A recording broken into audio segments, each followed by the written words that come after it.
Good morning. मैं doctor Ravindra Kumar Sharma, सहायक आचार्य व्यवसाय प्रशासन, राजकीय स्नातकोत्तर महाविद्यालय बयाना।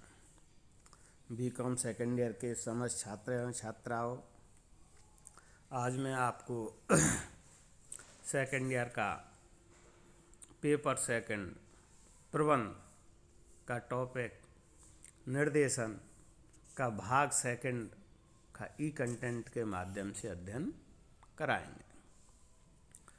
इस भाग सेकंड के अंतर्गत हम इसका निर्देशन का महत्व एवं निर्देशन की तकनीक, क्षेत्र एवं घटकों का अध्ययन करेंगे।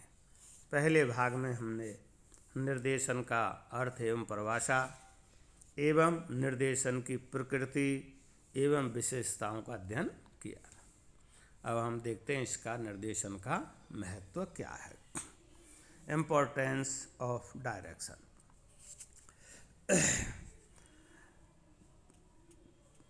प्रबंध दूसरों से कार्य करवाने की कला है। दूसरों से कार्य करवाने के लिए प्रबंधक को निर्देशन का कार्य करना पड़ता है। इस महत्वपूर्ण कार्य को संपन्न किए बिना प्रबंध का अस्तित्व ही खतरे में पड़ जाएगा। प्रबंधक के इस कार्य की सफलता पर ही अन्य कार्यों की सफलता निर्भर करती है, क्योंकि यह कार्य अन्य सभी कार्यों में परस्पर संबंध स्थापित करता है तथा संस्था की सफलता को निर्धारित करता है। इसके व्यापक महत्व के कारण ही प्रोफेसर डेमोक ने इसे प्रशासन का हृदय तक कह दिया है।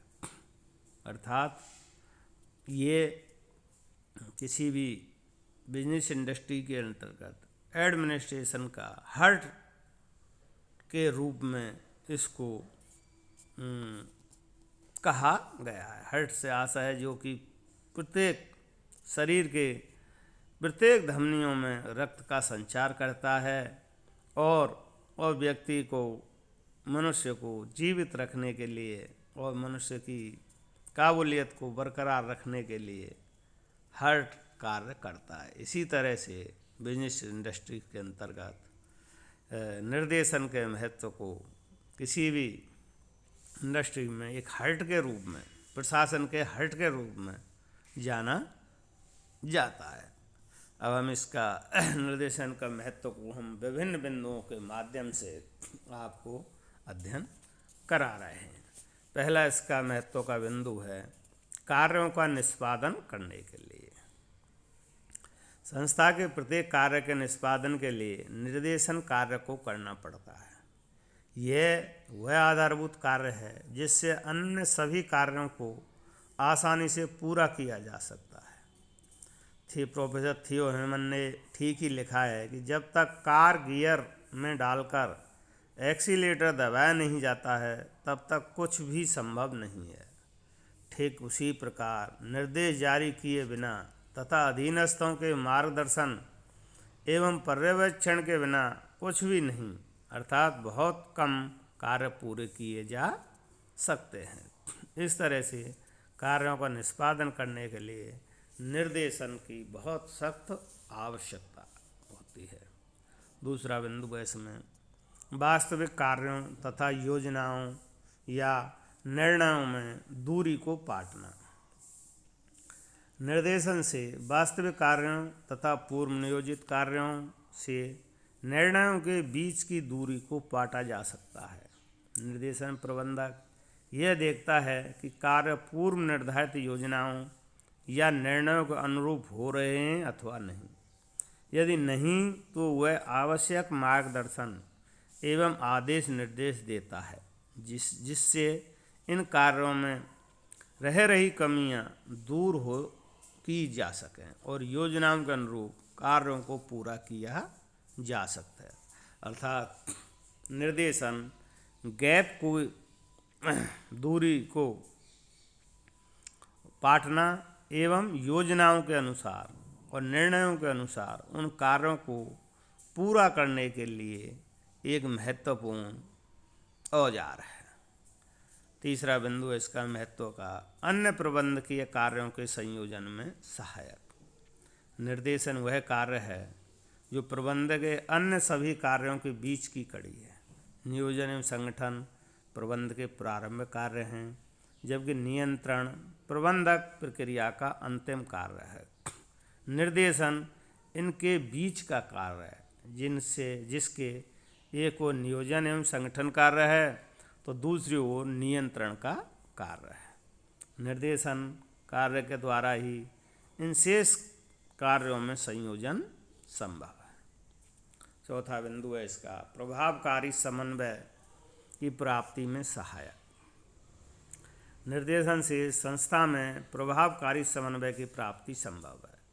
हेमन का कहना है कि समन्वय प्रबंध किए निर्देशन का आवश्यक सह उत्पाद है। वस्तुतः प्रभावकारी निर्देशन से संस्था के सभी व्यक्तियों, विभागों तथा कार्यों में समन्वय के साथ साथ बाह्य पक्षकारों, सरकार, ग्राहक, प्रतिस्पर्धी संस्थाओं इत्यादि के साथ भी प्रभावकारी समन्वय आसानी से स्थापित किया जा सकता है। अगला इसका महत्व का बिंदु है मानवीय संसाधनों का विकास, डेवलपमेंट ऑफ ह्यूमन रिसोर्सेज। प्रभावकारी निर्देशन संस्था के मानवीय संसाधनों का समुचित विकास करने में महत्वपूर्ण भूमिका निभाता है। प्रबंधक निर्देशन कार्य के अंतर्गत कर्मचारियों को आदेश निर्देश ही नहीं देता है, बल्कि उन्हें अभिप्रेरित भी करता है तथा उचित नेतृत्व भी प्रदान करता है। जैसा आप जानते हैं, एचआरडी की कॉन्सेप्ट बिजनेस इंडस्ट्री की एक महत्वपूर्ण अवधारणा है। एचआरडी में व्यक्तियों को विभिन्न तकनीकों एवं प्रशिक्षणों के माध्यम से इस तरह से योग्य बनाया जाता है कि वो व्यक्ति जिस भी संगठन अथवा कंपनी में कार्य करें, वह अपने प्रबंधक के आदेशों एवं निर्देशों का उचित प्रकार से उनका मूल्यांकन करते हुए अपने कार्यों को समय पर पूरा कर सके। अतः ये मानवीय संसाधनों के विकास का एक महत्वपूर्ण स्टैंड है निर्देशन। अगला बिंदु है इसमें उद्देश्यों की प्राप्ति में सहायक। निर्देशन संस्था के ही नहीं, कर्मचारियों के व्यक्तिगत एवं सामूहिक उद्देश्यों की पूर्ति में भी सहायक है। प्रभावकारी निर्देशन के द्वारा प्रबंधक संस्था में ऐसा वातावरण उत्पन्न कर सकता है जिससे संस्था के उद्देश्यों को प्राप्त करना आसान हो जाता है। इतना ही नहीं, इस वातावरण में संस्था के कर्मचारियों के व्यक्तिगत एवं सामूहिक सभी उद्देश्य भी आसानी से प्राप्त किए जा सकते हैं। भाई आप ये देखो कि व्यक्तियों के व्यक्तिगत उद्देश्य क्या होते हैं। कर्मचारियों के व्यक्तिगत उद्देश्य में कर्मचारी ये चाहता है कि हमारा वेतन नियमित रूप से मिलता रहे, हमारे वेतन एवं बोनस समय समय पर अधिक मात्रा में मिलता रहे और उनको विभिन्न तरह की जो भी संगठन से अप्रत्यक्ष जो लाभ हैं, सामूहिक बीमा है, कन्वेंस अलाउंस है, ग्रेचुटी है और व्यक्तियों के कम्युनिटी फैसिलिटीज़ हैं आदि, ये किसी भी कर्मचारी के व्यक्तिगत एवं सामूहिक उद्देश्य हो सकते हैं। तो ये उद्देश्यों की प्राप्ति में दोनों तरह से कंपनी के अथवा व्यावसायिक इकाई के और कर्मचारियों के सामूहिक उद्देश्यों की प्राप्ति में एक सहायक भूमिका निभाता है। अगला बिंदु है इसका भावी प्रबंधकों का विकास। निर्देशन एक ऐसा कार्य है जिससे भावी प्रबंधकों के विकास में भी सहायता मिलती है। जब प्रबंधक अपने अधीनस्थों को आदेश निर्देश देते हैं, प्रेरित करते हैं या नेतृत्व प्रदान करते हैं, तो वे सभी अधीनस्थ भी धीरे धीरे उस कला को सीखने लगते हैं। अधीनस्थ धीरे धीरे ये भी जानने लगते हैं कि कार्य किस प्रकार करवाए जाते हैं।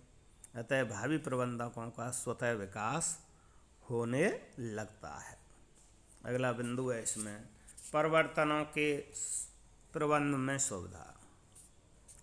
यह एक सामान्य सत्य है कि सभी व्यक्ति सामान्यतः परिवर्तनों का विरोध करते हैं। निर्देशन एक ऐसी सतत प्रक्रिया है जिससे परिवर्तनों को भी आसानी से लागू किया जा सकता है। आदेश निर्देश से ही नहीं बल्कि उचित प्रेरण एवं नेतृत्व के द्वारा व्यक्तियों के विचारों एवं व्यवहारों को आसानी से परिवर्तनों के अनुकूल बनाया जा सकता है। अगला इसका महत्व का बिंदु है सामूहिक कार्यों की सफलता में सहायक। सभी सामूहिक कार्यों की सफलता के लिए निर्देशन आवश्यक है। दुनिया में जहाँ कहीं भी दो या अधिक व्यक्ति मिलकर कार्य करते हैं, निर्देशन की आवश्यकता पड़ती है। निर्देशन के बिना सामूहिक कार्यों में सफलता प्राप्त करना कठिन ही नहीं बल्कि असंभव है।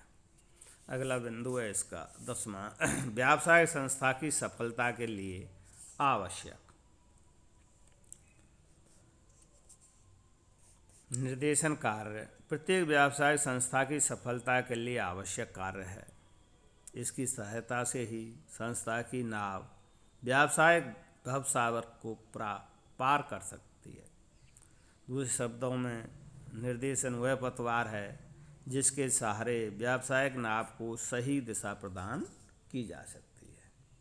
और अगला इसका बिंदु है 11वां जो हमने बताया है प्रभावशाली संचार व्यवस्था का विकास या उपयोग करना। निर्देशन के माध्यम से एक इफेक्टिव कम्युनिकेशन सिस्टम का भी विकास किया जाता है। क्योंकि निर्देशन हमेशा आदेश निर्देश पर्यवेक्षण एवं लीडरशिप हमेशा ऊपर से नीचे की ओर जाती है और इस प्रक्रिया के लिए एक मार्ग की आवश्यकता पड़ती है। उसको कहते हैं हम कम्युनिकेशन सिस्टम, एक व्यवस्था यानी संचार व्यवस्था का विकास किया जा सकता है। इस तरह से हमने इसके महत्व को इन बिंदुओं के माध्यम से समझा है। अब आगे इसी टॉपिक में है निर्देशन की क्या तकनीक हैं, क्या क्षेत्र हैं और क्या घटक हैं। निर्देशन एक व्यापक प्रबंधकीय कार्य है। इसमें विविध क्रियाएं सम्मिलित हैं। इन क्रियाओं को निर्देशन की तकनीकों या इसके घटकों के रूप में जाना जाता है। निर्देशन की तकनीकें या घटकें निम्नलिखित 5 प्रकार की बताई गई।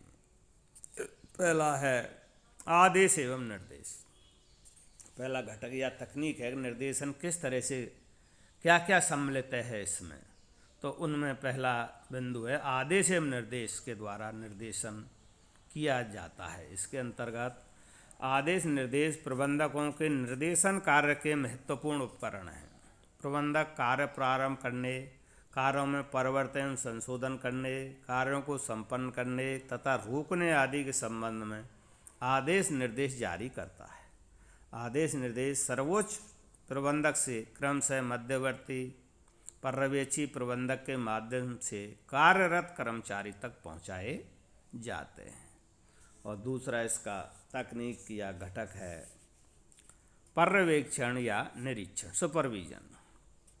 निर्देशन का दूसरा महत्वपूर्ण घटक या उपकरण पर्यवेक्षण है। पर्यवेक्षण के अंतर्गत प्रबंधक अपने अधीनस्थों के कार्यों को देखता है तथा यह सुनिश्चित करता है कि प्रमाणित विधि या पूर्व निर्धारित योजना के अनुसार कार्य कर रहे हैं अथवा नहीं। तीसरा है इसका घटक नेतृत्व, लीडरशिप। निर्देशन कार्य के लिए नेतृत्व भी किया जाना आवश्यक है। अतः नेतृत्व भी निर्देशन का अभिन्न अंग या तकनीक माना जाता है।